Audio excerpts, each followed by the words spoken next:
그때 예수님께서 제자들에게 말씀하셨다.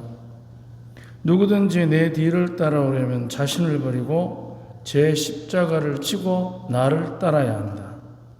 정녕 자기 목숨을 구하려는 사람은 목숨을 잃을 것이고 나 때문에 자기 목숨을 잃는 사람은 목숨을 구할 것이다. 사람이 온 세상을 얻고도 제 목숨을 잃으면 무슨 소용이 있겠느냐? 사람이 제 목숨을 무엇과 바꿀 수 있겠느냐? 사람의 아들이 아버지의 영광이 쌓여 천사들과 함께 올 터인데 그때 각자에게 그 행실대로 갚을 것이다. 내가 진실로 너희에게 말한다. 여기에 서 있는 이들 가운데에는 죽기 전에 사람의 아들이 자기 나라에 오는 것을 볼 사람들이 들어 있다. 주님의 말씀입니다.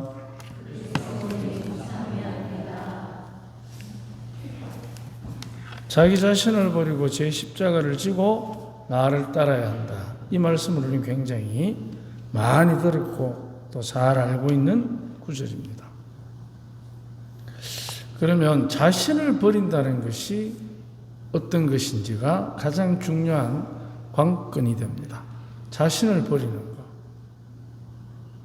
욕심을 버리는 것, 죄를 짓지 않는 것, 여러 가지 이제 우리가 답변이 가능한데, 자기 자신을 버린다는 것의 핵심적인 내용 중에 하나는 기대를 버리는 것입니다. 자기 자신에 대한 기대. 이제 어떤 어머니가 6개월 된 애를 데리고 지하철을 탔어요. 탔는데 애기들은 대부분 이쁩니다. 대부분 이뻐요. 근데 누가 봐도 그 아이가 이쁜 아이가 아니야. 못생겨도 정말 못생긴 거예요. 그러니까 엄마가 이제 새댁이니까 자기 아이를 데리고 그 옆에 50살 중반쯤 넘은 아주머니한테, 아주머니 우리 애기 예쁘죠? 그러니까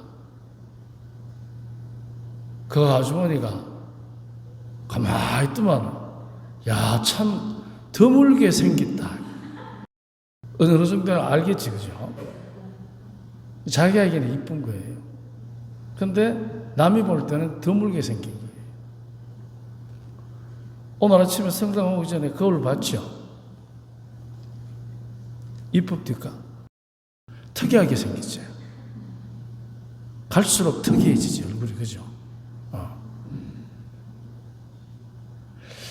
바로 뭐냐면 우리가 자기에 대한 기대, 즉 기대하는 자기 자신을 버려야 됩니다.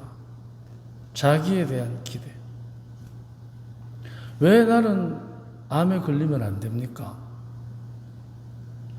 참 힘든 얘기 중에 하나지만, 왜 나는 키가 작으면 안 됩니까? 왜 나는 다른 사람에게 어떠한 경우에라도 당하고 살면 안 됩니까? 우리는 항상 자기 기대에 찬 장밋빛 인생을 살기를 원합니다. 근데 자기 기대하는 자기 자신을 버리면 나의 십자가가 제대로 보입니다. 내가 기대를 하고 있어서는 십자가는 보이지 않습니다. 다만 나를 고통스럽게 하는 늪 같은, 나를 힘들게 하는 수렁에 빠져드는 내 자신을 발견하지, 그 수렁을 건너갈 십자가는 보이지 않습니다. 그래서 우리가 십자가라고 할 때, 나의 십자가라고 할 때 우리는 대부분 무거운 짐, 삶의 근심, 때로는 내가 책임지지 않아도 되는 우리 주변에 나와 연결된 사람들, 그래서 십자가가 나를 힘들게 하는 짐처럼 느끼는 것입니다. 그런데 십자가는 짐이 아니고 인생의 근심과 고통, 역경의 강을 건너가는 다리입니다. 우리는 다리를 짐으로 느끼면 그 역경의 강을 건널 수가 없습니다. 어쩌면은 그 부담스럽고 꼴보기 싫은 시어머니 덕분에 내가 더 착한 사람이 되는지도 모릅니다. 그 애미교는 말 안 통하는 남편 덕분에 내가 정말 착한 여자가 되는 것입니다. 말도 안 되게 애미교는 그 처남 덕분에 내가 나 자신만이 아니라 다른 사람을 돌보는 데 익숙한 자비로운 남자가 되는 것입니다. 근데 우리는 대부분 그 자체를 짐으로 보기 때문에 왜 그러면 그걸 짐으로 보느냐? 나에 대한 기대 때문에 그렇습니다. 기대. 나는 아프지 않아야 되고, 나는 돈도 잘 벌어야 되고, 나는 양심적인 사람이 되어야 되고, 나는 인정받는 사람이 되어야 된다라는 그 기대. 그래서 자기 자신에 대한 기대를 버리는 순간 이 십자가가 짐이 아니라 역경을 건너가는 다리가 된다는 것입니다. 기대가 없을 때 십자가는 짐이 아니고 다리가 되는 겁니다. 그래야만 이제 우리 각자가 자기의 가치를 이제 어떻게 발견하게 되느냐? 내가 정말 나다운 것, 내가 참으로 나다운 사람이 되는 것은 더불어 살아갈 때 나답게 되는 것입니다. 즉, 같이 있을 때 가치가 있어지는 겁니다. 혼자서는 가치가 없습니다. 그런데 우리는 대부분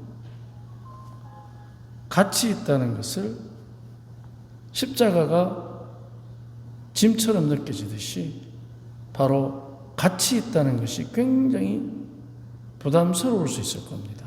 그런데 어떤 사람은 가치 있는 것이 나를 굉장히 들뜨게 만듭니다. 활력을 주는 사람이 있습니다. 그 사람을 경계해야 됩니다. 나를 힘들게 하는 사람보다 들뜨게 하는 사람을 경계해야 됩니다. 왜냐하면 그 들뜨게 한다는 것 자체가 나의 기대를 조금이나마 채워주기 때문에 들뜨게 하는 것입니다. 하지만 나를 부담스럽게 하는 그 사람은 나의 기대하고는 맞지가 않습니다. 그렇기 때문에 그 부담을 제거하기 위해서 내가 그 사람에게 뛰어들 때, 그때 이제 부담은 둘을 연결시켜주는 고리가 됩니다. 그런데 나를 들뜨게 만드는 그 사람, 그 들뜰매 푹 빠지게 되면 나중에 서로가 부담을 주는 칼이 됩니다. 갈라놓는 칼이 됩니다. 그래서 우리는 누군가가 부담스럽거든 내가 혹시 기대에 저 사람이 나의 기대에 어긋나는 것은 아닐까?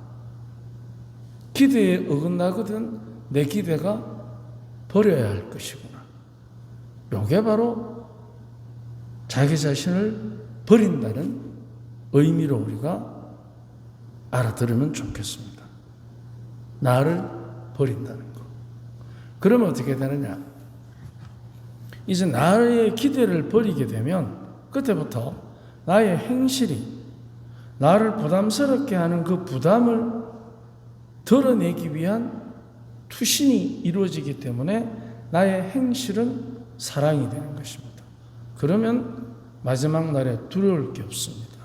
그런데 우리는 가끔 각자의 행실대로 갚을 것이다 하면 부담스러울 때가 많습니다. 혹시 내가 지옥벌을 받는 건 아닐까? 그래서 대부분 사람들한테 자기가 죽어서 천당 간다고 생각하는 사람 손 들어보라 하면 잘 안 됩니다. 지옥 갈 생각하면 더 안 듭니다. 연옥하면 그거 다 듭니다. 우리가 적당하게 산다는 얘기도 되는데, 근데 이 행실대로 갚는다는 것은 상을 주는 게 전제입니다. 벌을 주는 게 전제가 아니고. 그렇다면 거꾸로 주님께서 행실대로 갚아줄 것이다 하는 것을 벌로 알아듣는 사람은 지금 다른 사람에게 어쩌면은 말이나 마음으로 행동으로 벌을 줄 작정을 하거나 벌을 주고 있거나 그 상태에 있을 가능성이 굉장히 많습니다. 그런데 행실대로 갚아주겠다 할 때 상을 먼저 떠올리는 사람은 이제 그 십자가가 역경의 다리를 건너가는, 역경의 강을 건너는 다리가 되는 거죠. 부담이야. 그러면은 이제 행실대로 갚아줄 것이다라는 말씀을, 상을 먼저 떠올리는 사람은 주님의 말씀대로 분명히 사람의 아들이 자기 나라에 오는 것을 볼 사람들도 들어있다. 그 축복을 누리는 겁니다. 우리는 이 축복을 주시겠다는 그분의 갚음, 거기에 우리는 불림받은 사람들입니다. 주님의 행실대로 상을 주는 갚음에 불림받은 사람. 그러니까 얼마나 행복한 사람입니까? 두려워하지 말고 우리가 내가 가지고 있는 기대를 하나씩 버리는 것입니다. 기대를 버린다고 해서 의욕을 상실하는 건 아닙니다. 오히려 짐처럼 느껴지던 그 부담스러운 사람이 나와 함께 같이 역경의 강을 건너는 다리를 놓게 하는 동료라는 것입니다. 오늘 하루 우리가 부담스러운 그 사람과 함께 역경의 그 강을 건너는 하루가 되면 나의 십자가는 이제 더 이상 부담이 짐이 아니라 다리가 되고 기회가 될 것입니다. 주님께서 주시는 그 갚음의 선물을 꼭 받는 하루가 됩시다. 아멘.